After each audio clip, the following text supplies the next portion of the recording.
마태복음 12장 22절에서 37절까지 제가 한 절, 여러분들이 한 절 그렇게 교독하시겠습니다. 그때 귀신 들려 눈 멀고 말 못하는 사람을 데리고 왔거늘 예수께서 고쳐 주심에 그 말 못하는 사람이 말하며 보게 된지라.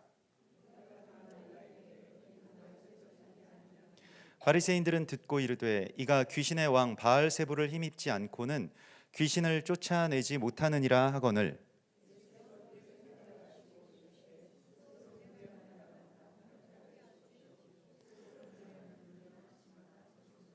만일 사탄이 사탄을 쫓아내면 스스로 분쟁하는 것이니 그리하고야 어떻게 그의 나라가 서겠느냐.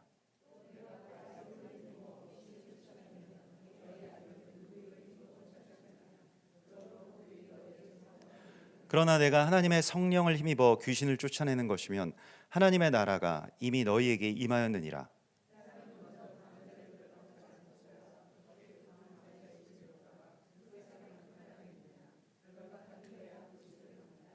나와 함께 아니하는 자는 나를 반대하는 자요 나와 함께 모으지 아니하는 자는 해치는 자니라.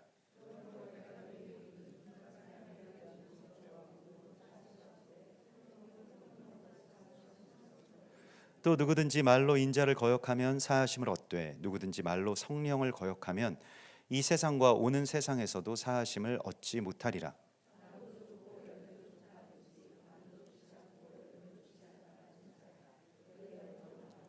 독사의 자식들아 너희는 악하니 어떻게 선한 말을 할 수 있느냐. 이는 마음에 가득한 것을 입으로 말함이라.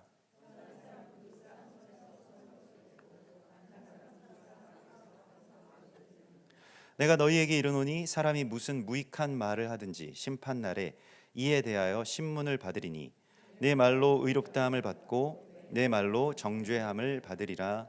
아멘. 우리가 오늘 이 마태복음 12장에서 예수께서 그 귀신 들린 사람을 고쳐주시는 그런 장면들을 우리 보게 됩니다. 이 복음서에서 이제 귀신 들린 자들, 그 귀신을 쫓아내는 그러한 이야기들이 굉장히 많이 나오죠. 그래서 뭐 거기에 대하여서 뭐 어떤 뭐 그런 뭐 구마, 퇴마 뭐 이런 것들의 어떤 뭐 그런 계통으로 이 이야기들을 이제 해석해 왔던 것은 이제 조금 그 미신적인 요소들이랑 그 더불어서 이제 뭐 가톨릭이나 또 다른 뭐 그런 것들에 이제 관심이 많은 분들이 뭐 그런 쪽으로 이제 많이들 해석을 해오시긴 했습니다만은 그 성경에서 이제 그 귀신을 쫓아낸다라고 하는 것에 대해서 뭐 귀신 들린 사람이나 귀신을 쫓아낸다라고 하는 것에 대하여서 이 사람이 다 어떤 그 육체 안에 어떤 영적인 존재이기 때문에 우리의 어떤 영에 관해서 새로움을 입고 또 회복됨을 받게 되는 것이 바로 뭐 귀신을 쫓는다라고 하는 것의 어떤 의미가 될 수 있을 것입니다. 그래서 우리 안에 이 영이 새로워지는 것, 그게 그냥 뭐 내가 좀 개선되고 이러한 측면이 아니라 이 영이라고 하는 것은 그 우리의 어떤 육체 안에서 이 그 절대적인 어떤 자리가 있습니다. 그러니까 뭐 수분이 몸의 뭐 70%를 차지하는 것과 같이 어떤 절대적인 자리가 있기 때문에 그냥 이렇게 조금 있다가 뭐 많았다가 조금 있다가 이런 것이 아니라 그 자리에 어떤 영이든지 다 들어가 있다라고 하는 데에 문제가 있습니다. 그래서 우리가 선한 영, 성령이 우리 안에 충만하게 거하셔야만 그러한 악한 것들 또 영적인 어떤 그런 좀 그 사악함 뭐 이러한 그 좀 잘못된 것들 그런 것들이 이제 자리를 잡지 않을 수가 있게 되는 것이죠. 그래서 이것은 뭐 항상 말씀을 드리지만 마치 자리 뺏기 싸움처럼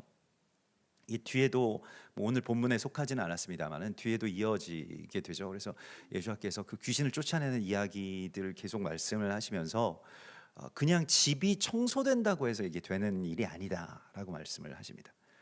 거기에 하나님의 영이 가득하고 하나님의 일이 가득하고 하나님의 말씀이 가득해야만 거기에 귀신이 다시 들어오지 못하는 것이지 귀신을 그냥 내쫓기만 한다고 해서 일이 되는 것이 아니다라고 하는 것을 분명하게 말씀을 하시고 있습니다. 그래서 이것은 충만과 관계되어 있는 이야기입니다. 귀신을 쫓아낸다라고 하는 것은 내 안에 하나님의 것으로 가득 채워서 귀신을 쫓아내는 그러한 원리를 주께서 오늘 우리에게 말씀을 하시는데요. 사실 어떤 영의 결박들은 우리가 일정 부분들을 가지고 있을 가능성이 굉장히 많이 있습니다. 다른 영이 들어올 수 있는 어떤 공간을 우리가 내주었다라고 한다면요. 그래서 계속 우리가 성령 안에서 성령께서 기뻐하시는 것을 하고 성령의 충만함을 간구하고 계속 기도하고 매일 주야로 말씀을 묵상하고 이렇게 될 때 이제 하나님의 영이 내 안에 차게 되고 자연스럽게 귀신을 이제 쫓아내게 되는 것이죠. 뭐 어떤 그런 이런 퇴마의 의식 같은 것이 필요한 것이 아니고요. 그래서 오늘 주님께서 그 어떤 종류의 귀신들도 뭐 종류가 많이 있습니다. 자기 뭐 주특기도 있고 뭐 그런데 여기서 그 마태복음에서 몇 번에 걸쳐서 어떤 그 쫓아내시는 귀신이 하나가 있는데 그 귀신은 말 못하게 하는 귀신입니다. 이 말 못하게 하는 귀신이 아주 굉장히 고질적인, 그러니까 이게 사실은 그 우상 숭배에서 그 나오게 되는 것이고요. 말을 못하게 합니다. 그러니까 이게 대적이 가장 우리에게 원하는 거예요. 우리가 말을 안 하는 거. 여러분들이 말을 안 하면 제일 편한 건 대적이 제일 편합니다. 왜냐하면 어린 아이와 젖먹이들의 입술로 대적들의 보수자를, 대적들을 복수하고 대적들을 멸할 그러한 하나님의 사람들을 세우신다라고 말씀을 하시는데, 무엇으로 세우시면 말을 할 때 대적이 물러가게 되거든요. 근데 말을 못하게 하는 게 대적의 아주 1차적인 그러한 이야기입니다. 그리고 그것은 굉장히 그 성공해 오고 있죠. 말 못하게 하는 귀신. 이게 뭐 마태복음 오늘 그 12장의 말씀에서도 나오고 또 뭐 마태복음 9장에서도 나오고 계속 마태복음에는 그 예수께서 이적을 행하실 때에 제일 먼저 하신 일이 말 못하는 귀신을 쫓아내셨다라고 하는 것이 곳곳에 들어가 있습니다. 그러니까 그 다음에 뭐 절름발이를 일으키시고 소경을 보게 하시고 이러한 일들이 있지만 우선적으로 하시는 일은 말 못하게 하는 귀신을 쫓아내신다라고 하는 것이고요. 가장 대표적인 말 못하게 하는 귀신이 그 마가복음 9장에 나오죠. 변화산에서 예수께서 제자들과 함께 내려오셨을 때에 밑에 남아있던 제자들이 쫓아내지 못한 어떤 귀신, 그게 어떤 아버지가 자기 아들을 데려왔는데 그 아들이 말 못하게 하는 귀신에 들려가지고 계속 쓰러지고 막 이래서 예수께서 거기에 대해서 이렇게 말씀을 하시죠. 믿음이 없는 세대여, 내가 얼마나 너희와 함께 있으며 얼마나 너희에게 참으리요, 그를 내게로 데려오라. 그래서 이 믿음이 없는 세대에 대해서 말씀을 하십니다. 그래서 곧 그 아이의 아버지가 소리를 질러 이르되 내가 믿나이다, 나의 믿음 없는 것을 도와주소서라고 하는데요. 그때 이제 그 아버지가 그 전까지는 뭐 예수님이 할 수 있으시면 좀 쫓아내봐 주십시오. 뭐 제자들도 못 쫓아냈으니까. 그런데 예수께서 여기서 꾸짖으시죠. 누굴 꾸짖으십니까? 귀신을 먼저 꾸짖으시는 게 아니라 이 아버지를 꾸짖으시는 걸 보게 됩니다. 아버지가 믿음이 없는 세대의 어떤 대표성을 갖고 계셨어요. 그래서 사실은 이 아이가 말 못하게 하는 귀신에 들린 이유가 무엇일까라고 하면 사실 그 아버지 세대 때문이라는 것입니다. 아버지가 말을 못해요. 아버지가 부르짖지를 못합니다. 그런데 먼저 예수께서 치유해 주신 분은 그 아들이 아니라 정작 고쳐야 될 사람 그 아버지라고 하는 것을 간파하셨습니다. 그래서 그 아버지에게 할 수 있거든요. 무슨 말이냐. 믿는 자에게 능치 못함이 없느니라 라고 말씀을 하실 때 아버지가 드디어 선포를 하게 됩니다. 소리를 지르게 되죠. 소리를 내게 되죠. 내가 믿나이다, 나의 믿음 없는 것을 도와주소서. 아버지가 내가 믿나이다 라고 하였을 때 이제 예수와의 치유가 시작이 됩니다. 그게 열리게 되는 것이죠. 그래서 말 못하게 하는 귀신은 정작 누가 들렸는가라고 할 때에 이 아버지의 세대들이 말 못하게 하는 귀신에 들려 있다는 것입니다. 그러면 아이들이 말을 못합니다. 당연히 못하겠죠? 인풋이 없는데 어떻게 아웃풋이 있을 수가 있습니까? 그러니까 아이들이 몰라요, 그냥 이렇게 하고 많은 어떤 그런 현상들에 들어가 있다라고 한다면 예수학교로 데려와서 부르짖어서 고쳐야 될 거 아니겠습니까? 근데 그냥 방치합니까? 아이들이 말을 못하게 된 데에 그 책임이 누구에게 있느냐? 걔한테 있습니까? 아, 요즘 애들이 다 그렇지 뭐. 요즘 애들은 맨날 게임만 하고 그래서 그런가 보다. 예. 그 누구 때문인 것 같습니까? 예. 정말 도전적으로 성경에서는 말씀하고 있는데요. 뭐 저도 아버지 된 입장이기 때문에 부끄러워서 뭐 제가 당당하게 말씀드릴 수는 없습니다만, 도전적으로 성경에서는 아버지의 문제라고 말씀을 하시고 있습니다. 아버지들이 말 못하게 하는 귀신을에서 벗어나야 돼요. 아버지들이 지금 무슨 말씀을 하시고 계신가요? 그걸 묻고 싶습니다. 아버지들이 제사장으로서 또 말씀을 자녀들에게 들어가게 해 주어야 될 어떤 통로로서 역할을 제대로 했는가라고 하는 것에 대해서요. 지난 주 중에도 제가 잠깐 새벽 예배 때 나누었던 것과 같이, 유대인들이 성인식이 되기 전까지 이제 12살, 뭐 13살 이때 성년식을 하는데요. 여자아이들은 12살, 남자아이들은 13살. 여자아이들이 좀 빠르죠, 모든 것들이. 뭐 이해도 빠르고. 그래서 한 살, 뭐 1년 더 일찍 하는데, 근데 그때까지 아버지가 일단 그 12년 동안, 13년 동안 바깥에서 외식을 한 번도 안 한다고 합니다. 그러니까 저녁 약속을 절대로 하지 않고 무조건 집에 돌아와서 아이들과 같이 식탁에 앉아서 오늘 있었던 일들에 대해서 나누고, 누굴 만났는지, 또 어떤 말을 했는지, 이런 것들을 또 아이들한테 또 질문하면서, 너희는 또 학교에서 무슨 일이 있었는지, 무슨 질문을 했는지, 이런 것들을 이제 묻고 같이 대화한다고 하죠. 그리고 어릴 적에 아이들, 그래서 그거 밥상머리 교육이라고 하는데, 그리고 아이들이 이제 글을 읽지 못하는 그 나이에 아이들이 자기 전에 책을 계속 아버지가 읽어준다고 합니다. 아버지의 이 저음으로 읽어주는, 그 목소리로 읽어주는 그 책이 어떤 효과를 내냐면, 보통 일반적인 다른 나라 아이들이 한 700단어, 800단어를 인지를 한대요, 그 나이 때에. 근데 유대인 아이들은 1,500단어 이상을 인지를 한다고 합니다. 2배가 차이가 난다는 거예요. 그러니까 얘가 똑똑하지 않아서가 아니고요. IQ는 우리나라 평균 IQ는 우리나라 아이들이 훨씬 더 높은데, 말을 안 해줬기 때문에 말을 안 하는 겁니다. 누가요? 아빠가. 아버지들이 풀려나야만 그 귀신에서, 말 못하는 귀신에서, 말 못하게 하는 귀신이 누구냐? 조금 더 심하게 말씀드리자면 아버지들이라는 거예요. 집안의 말을 그냥 메마르게 하잖아요. 아무 말도 못하게 하고, 아무 말씀도 안 하시고. 이게 아버지의 역할이 아닙니다. 그래서 이걸 바꿔야 됩니다. 그래서 아버지들이 뭐 지금 나는 너무 늦지 않았을까, 지금부터라도 시작하세요. 그래서 축복하시고, 뭐 지금은 책 읽어줘도 아마 아이들이 책을 그럴 수도 있지만은, 그래도 읽은 책에 대해서 말씀도 하시고 대화도 하시고. 말을 안 해주는데 어떻게 말을 합니까? 근데 이 말을 뭐 꼭 해야 되나? 말 안 하는 게 더 안전한 거 아니야? 우리 그런 교육을 매번 받으면서 살아왔기 때문에 지금 이렇게 되는 것인데요. 아이가 또 서로가 말을 잘 할 수 있도록 이제 격려해 줘야 됩니다. 유대인들 같은 경우에는 가정 예배 같은 거 이렇게 좀 크게 모여서, 뭐 절기 때 크게 모이잖아요. 그러면 설교를 아이들한테 그냥 시킵니다.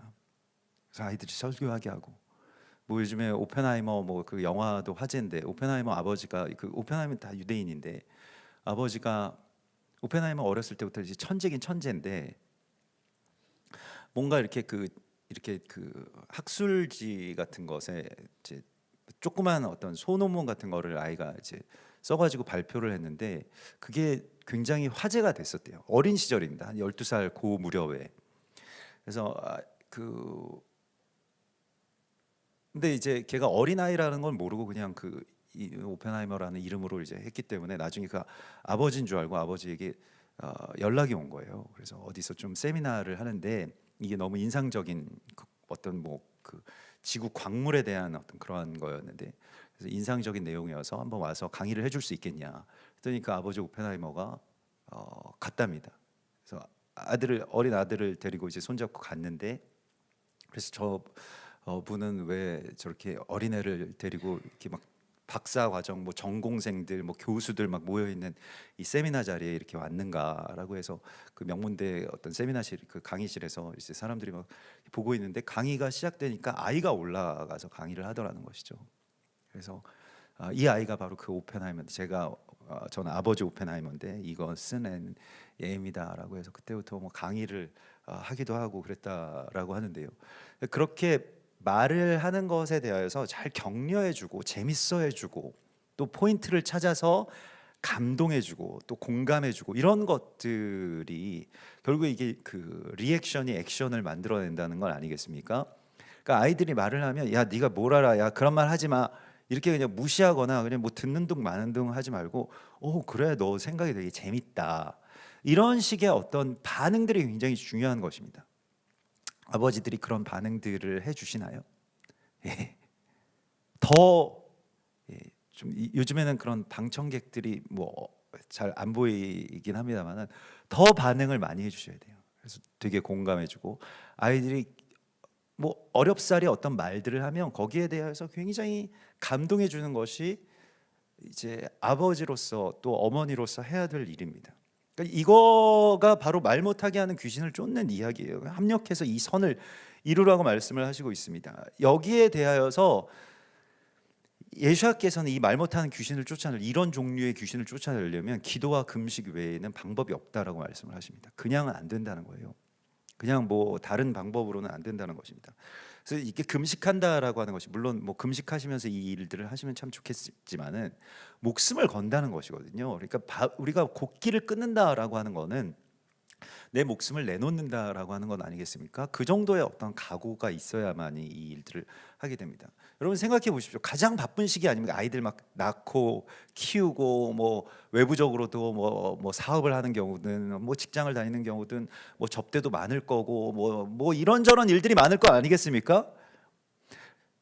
그래서 그냥 돈만 벌어오고 아무 말도 안 했던 한국 아버지들과 돈은 좀 버는데 불리할지 몰라도 외부의 어떤 약속들을 아예 저녁 때는 잡지 않고 아이들과 대화했던 그 격차가 이 수천 년 수백 년 동안 계속 벌어진 겁니다. 이게 이제 우리에게 있어서도 좀 배워야 될 지점이고, 성경에서 사실은 이런 모든 말씀들을 주님께서 주시죠. 그래서 사실 이 그 말을 하게 하는 어떤 그 말 못하게 하는 세대에 대해서 하나님 예수님께서 그 꾸짖으신 것을 정말 깊이 우리가 새겨야 됩니다. 물론 뭐 어머니도 마찬가지고요. 어머니는 항상 품고 아이들에게 말씀을 먹여주고 이러한 어떤 역할들을 이제 유대인들 같은 경우는 하게 하고, 그 이 젖먹이 때부터 계속 사실 뭐 목에 그 혈통을 따르는 이유도 바로 거기에 있죠. 그래서 두 분 다 굉장히 큰 역할들을 하는데, 물론 이게 꼭 뭐 어떤 그 혈육의 자식들뿐만이 아니라 그냥 어떤 세대에 대하여서 우리가 요즘에는 아이들을 굉장히 귀찮아하고 불필요한 존재로 여기고 막 뭐 시끄럽고 나한테 피해가 되고 이러한 어떤 존재들로 여기는 어떤 그런 세대의 범죄를 갖고 있지 않습니까? 그래서 세상이 어떻게 됩니까? 점점 예, 그냥 뭐 북한에 핵이 터지지 않아도요, 조금만 있으면은 우리나라의 인구의 절반이 감소합니다. 수천만이 그냥 죽는 거랑 똑같은 거예요. 0.78. 지금 이거 보고 그 이 출산율 뭐 이런 그 이 생명을 계속 우리가 갉아먹고 있는 건 아닙니까?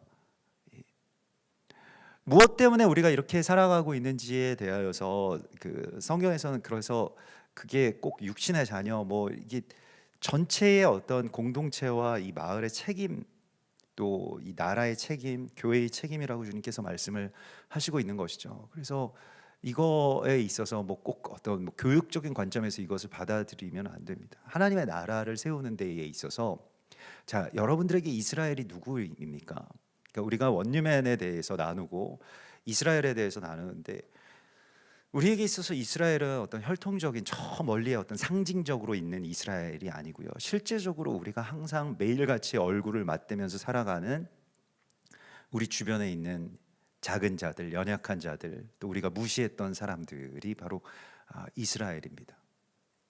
그래서 그들에 대해서 만약에 내가 거기에 대해서 아이들이 말하는 것을 격려하지 못하고 아이들을 정말로 온전한 이스라엘로 존귀하게 여기지 못했다라고 한다면 거기에 대해서 돌이키라고 말씀을 하시고 있는 것입니다. 하나님의 나라를 이루는 데에 있어서 내가 해야 될 역할이 있는 거예요. 꼭 그게 뭐 어떤 육신의 어떤 아버지만의 역할이 아니고 이 공동체의 사명이라고 주님께서 말씀을 하십니다. 그런데 오늘 이 바리새인들은요 악평을 하죠.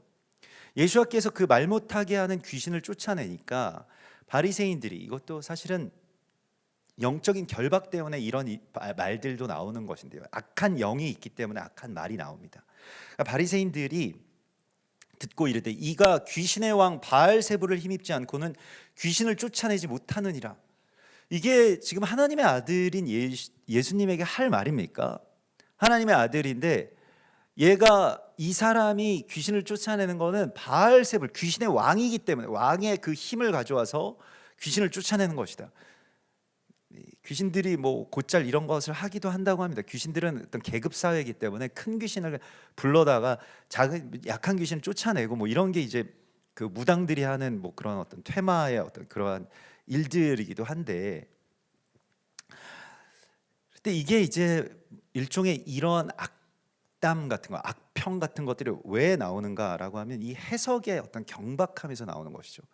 이렇게 예수와께서 말 못하게 하는 귀신을 쫓아내게 하셨을 때에 악평을 하는 이 바리새인들을 우리에게 보여주시면서 이게 사실은 말 못하는 귀신보다 더 악한 말을 하는 귀신에 들린 이 바리새인들을 보여주십니다. 악한 말이 바로 악담이죠. 악평이고요. 이것 때문에 이스라엘 백성들 40년 동안 한 세대가 못 들어간 건 아닙니까? 그리고 너희가 말한 그대로 너희가 되리라 라고 말씀을 하시면서 자신들이 그 땅에 우리는 들어가지 못하고 메뚜기 같고 우리 아이들은 다 죽을 거고 뭐 이런 말 그대로 되는데 너희가 들어가지 못하리라고 했던 그 아이들만 들어갈 것이다 라고 말씀을 하시죠. 신명기서 1장에서요. 악평에 대하여서 우리가 지난번에도 말씀을 드렸던 것과 같이 정말 경계해야 됩니다. 이것과 우리가 싸우고 있는 것이고요. 근데 이게 이제 우리가 이 세대가 극복해야 될 일이라고 말씀을 하십니다. 그래서 이게 악평한다라고 하는 것이 우리 뭐 아부월 9일 티샤브 아부 이거에 대해서 이 토라에서 또 뭐 히브리인들이 굉장히 큰 그러한 이 영적인 또 민족적인 나라 국가적인 어떤 국치일로서 이 날들을 이렇게 그 새겨 오는 것들을, 또 이 날들을 통곡하면서 회개하는 것들을 우리가 보게 되죠. 그래서 우리도 자녀들에게 가르쳐야 됩니다. 이 악평에 대하여서 정말 주의해야 된다라고 하는 것을 가르쳐야 되죠. 그래서 유대인들 이야기를 이렇게 보면은 그 정통 유대인들도 이렇게 좀 그런 어떤 토라를 가르치고 좀 신앙 안에 있는 그런 유대인들 같은 경우에는 자녀들을 유치원이나 학교 보낼 때 신신당부하게 하는 게 있는데 두 가지를 먼저 이야기를 하는데, 첫 번째가 남을 험담하지 못하게 합니다. 절대로 험담하지 말아라. 그래서 뭐 반에 있는 아이들, 뭐 같이 공부하는 아이들, 뭐 같이 생활하는 그런 아이들 가운데 이렇게 이야기를 한다고 하거든요. 살인하는 거는 한 사람을 죽이는 거지만 험담하는 건 세 사람을 죽이는 거다라고 이야기를 한다고 합니다.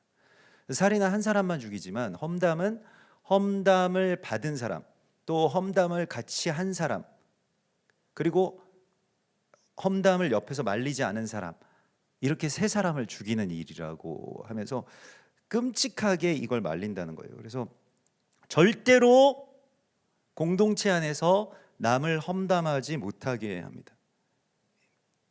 그러니까 유대인들이 공동체를 이루면서 사는 거예요. 생각들도 다르고 뭐 앞에서 뭐 이런저런, 그래서 뒤에서 험담을 하는 게 아니라 앞에서 싸우죠. 뭐 그러니까 막 토론하고 막 논쟁하고 이런 것들은 할 수 있어도 뒤에 가서 누구랑 막 수군수군 대면서 쟤 좀 이상하지 않냐, 이런 것들을 하지 않는다는 겁니다. 여러분들은 어떠신지 그걸 하나님께서 또 오늘 묻고 계십니다. 그리고 두 번째로 자녀들을 학교나 유치원에 보낼 때 꼭 이야기하는 게, 그러니까 너는 그 아이의 강점만 보라고 가르칩니다. 그래서 모든 사람들에게는 약점이 있고 강점이 있다. 그런데 강점은 그 사람의 속에 감춰져 있기 때문에 잘 보이지 않아. 그러니까 너는 그걸 가서 찾아. 어떤 연약한 사람, 어떤 약해 보이는 사람에게서도 그 강점을 찾아내는 게 최고다. 그래서 어, 많이 듣고 많이 보고 찾아내려고 해라. 그 사람의 가장 특별한 장점들을 이렇게 이야기를 한다고 하죠. 공동체가 그렇게 지켜지는 것이고요.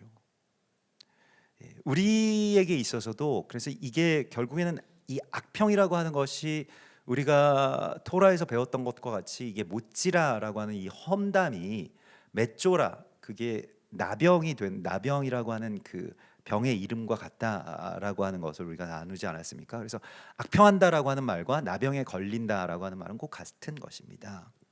그러하기 때문에 우리가 말을 할 때에 많은 경우에 험담을 하게 되는 경우가 있게 되는데, 이것에 대해서 돌이키게 해달라고 주님 앞에 우리가 기도해야 됩니다. 이거 자기 힘으로 아마 안 되는 경지에 여러분들이 도달하셨을 가능성이 많이 있습니다. 하나님이 고쳐주셔야만 고칠 수 있는 그 정도의 수준에 우리가 다 도달했는지도 모릅니다. 이게 처음에 상처 같은 것들이 좀 약을 바르면 효과가 될 때가 있지만은 염증이 너무 진행되고 이 나병이 너무 진행되면은 이거 못 잡습니다. 그러니까 자기 힘으로 못 잡고요. 자기 스스로의 어떤 정화 작용으로 되는 게 아닙니다. 그래서 우리가 주님께 구해야 되는데 무엇을 그럼 구해야 되느냐? 이 해석의 조악함들이나 내 안에서 악한 말들, 악평들이 나가는 것에 대하여서 이것이 없어지려고 하면 아까 전에 말씀드린 대로 계속 주님의 말씀이 주야로 내 입에 들러붙어 있어야 됩니다. 이거는 머리로 하는 게 아니고요. 우리가 뭐 암송 같은 것들도 해보신 분들은 아시겠습니다만 이건 입술로 하는 거거든요. 근육의 문제입니다. 그렇기 때문에 계속 내 안에서 좋은 말씀들이 계속 입에 붙어 있어야 돼요. 사람은 그 들은 것을 또 자기가 말을 많이 해왔던 것을 하게 되어 있습니다. 그러니까 말에 있어서도 이거 일종의 이제 이것도 근육이기 때문에 훈련이 필요한 것입니다. 선한 말을 하고 축복을 하고 또 좋은 어떤 해석을 할 수 있는 지혜를 주님께 간구해야 됩니다. 해석이 굉장히 중요하죠. 해석을 잘 해야, 지금 바리새인들 같은 경우에는 예수님께서 이런 놀라운 이적을 행하시고 감사해야 될 그런 지점 가운데서 바알세불을 힘입어서 쫓아내는 것이다, 이렇게 완전히 이 모든 것에 대해서 악평을 해버리는 그런 저주 가운데 빠지게 되고, 예수님께서 이들에 대하여서 그러면 너희가 하는 말에 대하여서 이렇게 말씀하십니다. 너희가 이런 말을 하면 너희의 자녀들에게 너희가 심판을 받으리라, 이렇게 말씀을 하세요. 오늘 27절에 보면 너희의 자녀들이 너희의 재판관이 되리라. 자녀들이 굉장히 무서운 게 재판관 역할을 하죠. 그래서 우리가 하는 말에 대하여서 재판관의 그런 노릇을 하게 됩니다. 어떻게 재판하면 막 대놓고 재판을 우리에게 하지 않는다고 하더라도 내가 한 말을 그대로 하게 됩니다. 자녀들이요. 그래서 우리가 이것에 대하여서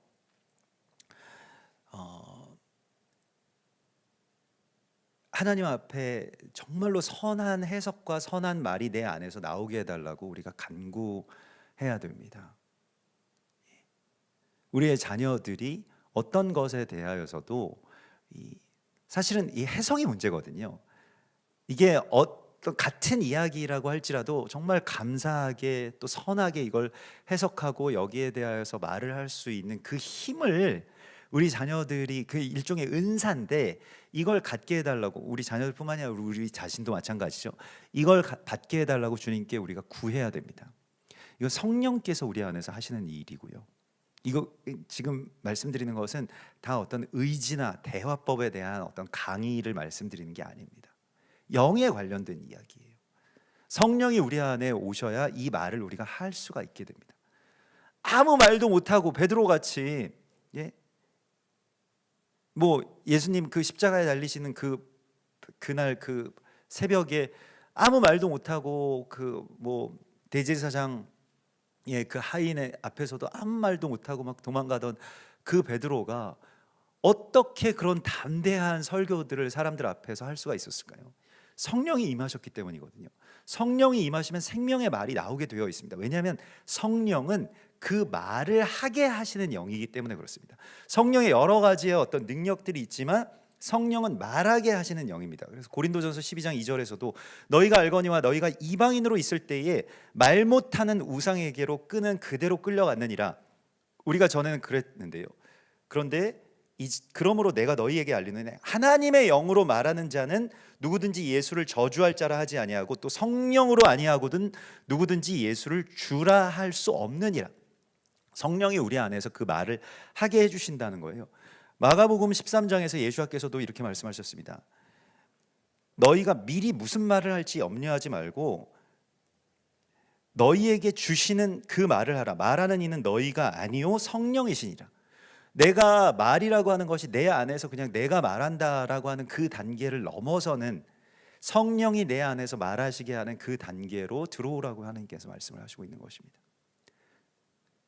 성령이 우리의 자녀들 안에서 말하게 하는 그 단계로 들어오게 해달라고 여러분들이 간구하셔야 됩니다. 지금보다 훨씬 더 강력하게 기도하셔야 돼요. 그래서 저주를 축복으로 바꾸는 어떤 혁명적인 말이 내 안에서 또 우리의 자녀들 안에서 나올 수 있게 해달라고 간구하십시오. 오늘 이 28절의 말씀을 보면 지금 여기서 막 제가 하나님의 아들인데 이런 말을 들었으면 귀신을 쫓아냈는데 저 귀신의 왕을 힘입어서 그렇게 된다, 왕한테 의지해서 그렇게 된다 라고 하면 얼마나 큰 모욕입니까? 이 예수께서 막 정말 너무 화났을 것 같아요. 저 같으면 막 정말 다 덤벼, 막 다 죽었어, 막 이렇게 될 것 같은데 예수께서 여기서 어떤 말씀을 하시는지를 우리가 보면 굉장히 놀라운 어떤 말씀을 하시는데요. 그러나, 그러니까 뭐 이런 것에 대하여서 예수께서 어떻게 이 귀신이 스스로 막 분쟁하면서 그렇게 귀신을 쫓아내겠냐, 뭐 이런 설명도 하시고 너희가 악하니까 악한 것을 너희가 내는도다 이런 말씀을 하시지만 여기서 한마디로 이 모든 일의 반전의 어떤 혁명이 일어나는데 그게 무엇이냐면 그러나 내가 하나님의 성령을 힘입어 귀신을 쫓아내는 것이면 하나님의 나라가 이미 너희에게 임하였느니라 이렇게 말씀을 하십니다. 이거 저주를 축복으로 바꾸는 아주 혁명이에요. 만약에 내가 하나님의 성령을 힘입어서 지금 귀신을 쫓아내는 것이면 하나님의 나라는 이미 너희에게 임하였다. 이 축복 아닙니까? 어마어마한 축복을 주신 거죠.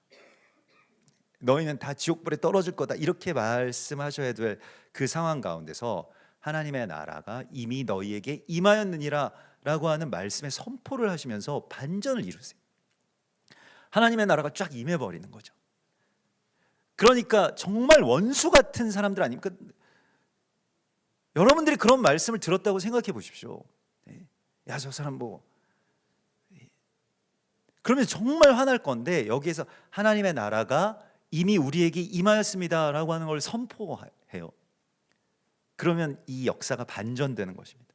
그래서 저주를 축복으로 바꾸는 아주 놀라운 성령의 능력을 오늘 주님께서 우리 가운데 보여주시고 있습니다. 그 본보기가 되신 거예요. 그래서 완전 반전의 선포가 여기 있는 것입니다. 그래서 우리도 이 정도의 어떤 생명력이 있는 완전히 어떤 저주를 생명으로 바꾸어 버리는 말을 하게 해달라고 우리가 주님 앞에 기도해야 됩니다. 이거 성령께서 하시는 일이고요. 제가 뭐 늘 말씀드립니다만 저 어릴 적부터 저희 어머니가 계속 말씀의 능력을 좀 이 아이에게 달라고 계속 기도를 하시는 걸 제가 듣고 자랐거든요. 근데 저는 뭐 말하는 걸 별로 이렇게 좋아하지도 않고 말도 잘 못하고 그렇습니다. 사석에서는 뭐 만나보신 분들은 아시겠습니다만은 부끄럽고 뭐 말도 잘 안 하고 그러는데 성령께서 말을 하게 하시는 그 일들이 정말 그런 은사들이 있더라고요. 말을 하게 해주시는 그런 은사들이요. 그러니까 내가 하고 싶은 말 또 나의 말이 아니면 아닐수록 더 좋습니다. 아버지들도 마찬가지고요. 내가 뭐 지금 무슨 지금부터 무슨 말을 할까 이런 것이 아니고요. 고린도전서 12장의 여러 은사들 가운데 어떤 사람에게는 성령으로 말미암아 지혜의 말씀을, 어떤 사람에게는 같은 성령을 따라 지식의 말씀을 주시느니라 이렇게 말씀을 하시고 있습니다. 은사라고 말씀을 하세요. 은사는요 구하면 받을 수 있는 겁니다. 안 구했기 때문에 못 받으신 거예요. 구하라 그러면 주실 것이오 라고 하셨기 때문에 구하십시오. 아니 이걸 구해서 받을 수 있는 거를 왜 안 구하고 안 받으십니까? 나 이런 거 안 받을래 이렇게 고집 부리지 마시고 달라고 구하기만 하면 주신다고 말씀을 하시거든요. 자녀들에게 성령으로 말미암는 지혜의 말씀을 주십시오 이렇게 간구하시면 성령께서 주시잖아요. 이걸 하라고 말씀을 하시는 것입니다. 그래서 어떻게 되냐면 그 뒤에 고린도전서 12장에 그런 은사를 받은 사람들은 눈이 손더러 내가 너를 쓸데없다 하거나 머리가 발더러 내가 너를 쓸데없다 하지 못하리라. 우리가 몸에 덜 귀히 여기는 그것들을 더욱 귀한 것들로 입혀주며, 귀한 것들로 뭘 입혀주는 것입니까? 말로 옷을 입혀주는 것입니다. 야 정말 너 귀하다 이렇게요. 아름답지 못한 지체는 성령께서 우리 가운데 주신 그 말씀으로 말미암아서 그 말씀 말을 입혀주는 거예요. 말이라고 하는 것이 그냥 내가 하는 게 아니고요. 내 생각을 그냥 뭐 말하고 주책스럽게 말로 다 깎아먹는 분들도 계시죠. 계속 말 실수하고 막 그런 분들도 있으시잖아요. 나는 의도치 않게 난 농담처럼 말했는데 상대방 되게 기분 나빠하고 이런 분들도 계실 겁니다. 그런 말씀 안 하시는 게 좋아요. 그러면 어떻게 이 성령 안에서 우리가 계속 기도하고 말씀을 주야로 내 입에 묵상하고 그래서 하나님의 말씀이 내 안에서 성령 안에서 나올 수 있게 해달라고 여러분 간구하십시오. 이거 더 간절히 간구하셔야 됩니다. 여기에 대한 간절함을 우리가 회복해야 됩니다. 그래서 해석과 또한 반전의 선포를 통해서 하나님의 생명을 대언하는 자가 되라고 말씀을 하십니다. 에스겔서 37장에 보면 대언자의 사명이 인자에게 계속 대언을 맡기시잖아요. 마른 뼈들이 살겠느냐라고 할 때 너는 생기를 향하여 대언하여 이르기를 주 여호와께서 이같이 말씀하시기를 생기야 사방에서부터 와서 이 죽임을 당한 자에게 불어서 살아나게 하라. 이건 엄청난 어떤 막 그 마른 뼈들이 막 이 뼈 저 뼈가 맞고 이게 엄청난 그러한 그 환상적인 이야기입니다만은 그 뒤에 나오는 실제적인 일은 무엇이냐면 그러므로 너는 대언하여 그들에게 이르기를 그들은 이스라엘 백성들입니다. 주 여호와께서 이같이 말씀하시기를 내 백성들아 내가 너희 무덤을 열고 너희로 거기서 나오게 하고 이스라엘 땅으로 다시 들어가게 하리라. 이걸 선포하라고 말씀하신 것입니다. 대언자들에게요. 누구예요? 우리가 대언자들입니다. 우리가 복음을 전할 자들이잖아요. 복음을 전한다라고 하는 것은 어디 가서 물론 뭐 전도하는 것도 복음입니다만 그 큰 복음이 복된 소식을 성령 안에서 선포하는 것이거든요. 생기를 대언하는 자가 되라고 말씀을 하십니다. 그래서 말로 강한 자를 먼저 결박하는 거예요. 예수와께서 지금 하시는 이 방법을 잘 배우십시오. 무엇입니까? 강한 자를 어떻게 결박합니까? 축복하면서 그냥 결박해 버리는 거예요. 하나님의 나라가 당신들 가운데 임하였노라 이걸 선포해 버렸어요. 그러니까 잠잠해지는 겁니다. 사람들이 더 이상 악담을 하지 못하게 되는 것입니다. 그러면서 오늘 12장 37절에 내 말로 의롭다함을 받고 내 말로 정죄함을 받으리라. 여러분 이 칭의라고 하는 것이요. 성경에서 뭐 로마서 1장에서도 나오는 것과 같이 오직 의인은 믿음으로 말미암아 구원을 얻으리라라고 하시는 이 칭의에 대해서 의롭다 하심을 얻는다라고 우리가 어떻게 하면 의롭다 하심을 얻느냐라고 할 때 행위가 아니고요. 믿음으로 말미암는 것도 맞지만 예수께서 하신 이 칭의는 너희가 말한 그대로 너희가 의롭다함을 얻으리라 이렇게 말씀하십니다. 여러분들의 말이 심판대 앞에 서게 될 것입니다. 이거에 우리가 토라에서 지난번에 쇼프팀에서 배웠던 두세 증인이 어떻게 증언하였냐에 따라서 판결이 되는데 그 판결이 자기에게로 돌아가는 판결이라고 하는 것을 말씀을 하셨죠. 여러분 우리가 의를 이루고 의를 얻고 생명을 이루는 그 일들의 대언자로서 하나님 우리를 부르셨습니다. 말을 할 수 있게 된 존재라고 하는 것이 어마어마한 권세이고 대적은 이걸 계속 노립니다. 우리의 자녀들이 말 못하게 하도록 아버지들을 먼저 결박하고요. 또 자녀들의 그 모든 언어들을 빼앗아 가려고 할 것입니다.